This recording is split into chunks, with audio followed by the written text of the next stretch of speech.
When Harold Peterson turned 80, he didn't expect life to change all that much. After all, he still woke up at 5:30 a.m. sharp every morning, sipped on his strong black coffee from the same chipped mug his late wife had gifted him decades ago, and walked to the end of the driveway to pick up the local newspaper, even if his knees cracked louder than the gravel beneath his slippers. But slowly, almost sneakily, things began to shift. Not in big, dramatic ways, but in small moments that added up to something significant. The first thing Harold noticed was how invisible he started to feel. It began at the grocery store. Once a friendly and familiar face in town, now he found himself waiting patiently at the deli counter while younger folks got served first. At first, he brushed it off. Maybe they just didn't see him. But then it happened at the bank, the coffee shop, even his local library. He could be standing right in front of someone, and they'd look past him like he was a shadow. He tried cracking his usual dry jokes or offering a warm smile, but the world moved around him faster now, and not everyone paused to look back. His daughter, Rachel, called every Sunday without fail, her voice bubbling with concern and love. "Dad, how are you feeling? Taking your meds? Did you remember to eat lunch today?" She meant well, but sometimes Harold felt like she was talking to a child rather than the man who once ran a plumbing business with 30 employees. She meant well. Everyone meant well. But that only highlighted how different things had become. Then there was his memory. Harold had always prided himself on recalling names, numbers, even full addresses of clients he hadn't seen in 30 years. But now? Sometimes he'd stand in the kitchen with the fridge door open, wondering what he had walked in there for. He once forgot the name of his favorite jazz musician, Miles Davis, and that had shaken him more than he let on. He scribbled notes in little notepads around the house now, reminders like, "Water the plants, check the mail, don't microwave the spoon again." It frustrated him, but he also knew it was better to adapt than to deny. Social circles shrank too. He and his wife, Eleanor, used to host dinner parties, go to church together every Sunday, and take short road trips to nearby lakes just for the thrill of it. But Eleanor had passed 7 years ago, and many of his closest friends had followed. Some moved into assisted living, others had kids who took them across the country, and a few were just gone. He tried to keep active, joining a seniors walking club and attending a monthly book discussion group at the library, but it wasn't quite the same. Conversations now focused on medications, mobility, and memories, not dreams or the future. Then came the physical changes, unavoidable and persistent. Harold's once confident stride had turned into a careful shuffle, and he now walked with a cane. His hands trembled slightly when he tried to pour coffee or sign his name, and arthritis in his knuckles made buttoning his shirt a frustrating ordeal. His hearing wasn't what it used to be, either. During family dinners, he'd find himself nodding along, smiling even when he had no clue what had just been said.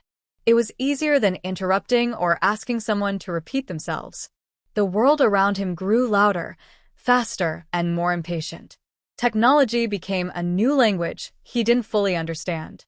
Smartphones, streaming apps, digital wallets. He tried to learn but often felt left behind. When his grandson Jason tried to teach him how to use a voice assistant, Harold had jokingly asked if it could fetch him a sandwich. Jason had laughed, but there was something patronizing in it that stung. Yet amidst all the changes, some unexpected gifts came with aging, too. One of the most profound was perspective. Harold had learned the value of patience, of sitting quietly and listening, of savoring simple joys. A hot cup of tea on the porch, the soft rustle of trees, the warmth of sunlight through the curtains on a winter afternoon. These were not things he'd noticed when he was younger and busier. He also learned that saying no was easier now. At 80, he didn't feel the need to please everyone or chase after validation. He knew who he was. He didn't have to argue about politics at the barber shop or pretend to like someone's cooking if he didn't. He had earned the right to speak plainly, or to stay silent if he preferred. One of the biggest surprises came in the form of his great-granddaughter, Lily. She was 5 years old and completely fascinated by Harold. To her, he was not just old, he was magical. She'd sit by his feet, asking him to tell her stories about the old days, and he'd do his best to make them exciting. She didn't care about his hearing, his shaky hands, or his forgetfulness. To Lily, he was a time traveler, a hero, and a warm lap to curl up in when the world felt too big. Harold found himself looking forward to those visits more than anything. Through Lily's eyes, he saw that age wasn't just about decline, it was also about legacy, about the stories you leave behind, and the impact you have on people who will live far beyond your years. Still, aging wasn't easy. Sleep became unpredictable. Sometimes Harold would be wide awake at 3 a.m., staring at the ceiling, his mind drifting through decades of memories, some warm, others painful. The house felt too quiet at times. The silence wasn't peaceful, it was heavy, like a thick fog that settled over the furniture. But he coped. He listened to old records, called up his brother in Florida, or just sat on the porch and talked to Eleanor like she was still sitting beside him. Doctors' visits became a regular part of life. Blood tests, scans, checkups. Some days it felt like he was just bouncing between appointments. The word monitoring became a constant refrain. But Harold tried not to let it wear him down. He took his medications, did his stretches, and even joined a Tai Chi class at the community center. It wasn't about reversing the clock. It was about living well with the time that remained.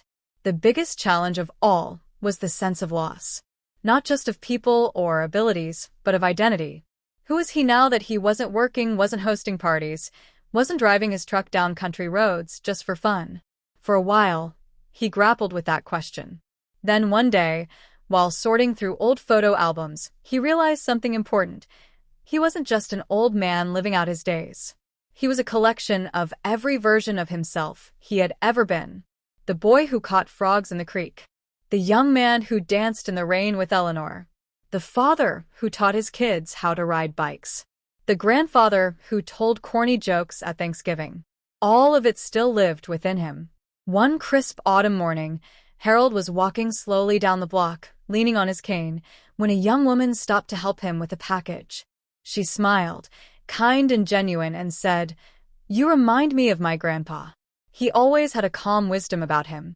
Harold chuckled and replied, "Maybe that's all age is, just years of mistakes that finally taught us how to slow down." She laughed, and they talked for a bit before going their separate ways. That moment stayed with him. By the time his 81st birthday came around, Harold had made peace with the realities of aging.